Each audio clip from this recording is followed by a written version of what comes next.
চৈত্রের খরতাপে ঈদের সঙ্গে দেশে শুরু হয় গরমের দাপট। গরমে ঠান্ডা পানীয় খাওয়ার ঝোঁক অনেকেরই, তবে স্বাস্থ্য সচেতন অনেকেই কার্বোনেটেড বা তরল পানীয় খেতে চান না। কিন্তু গরমে শরবত বা ডাবের পানি তো অনেকেই খেয়ে থাকে। কিন্তু এই পানি ছাড়াও আরো কিছু পানীয় আছে গরমকালে যা শরীরকে ঠান্ডা রাখতে সহায়তা করে।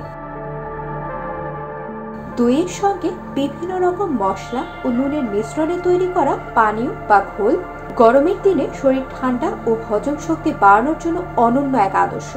অতিরিক্ত খাবে যদি ক্লান্ত বোধ হয় তবে খেয়ে নিতে পারেন এই ঘোল বা বাটার মিল্ক।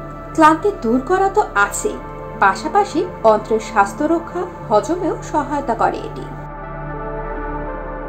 শসার সঙ্গে পুদিনা পাতা মেশানো পানি গরমের দিনে শরীর এবং মন দুই ঠান্ডা করে। এছাড়া অ্যান্টিঅক্সিডেন্টে ভরপুর এই পানীয়টি হজম সংক্রান্ত কোনো সমস্যাও দূর করতে এবং ওজন ঝরাতেও সাহায্য করে।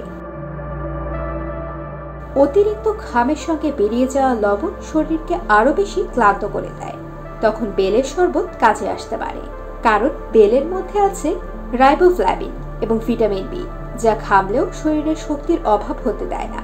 এছাড়াও এর মধ্যে রয়েছে আয়রন, সোডিয়াম, পটাশিয়ামের যৌগ, যা হজম শক্তিকে উন্নত করে।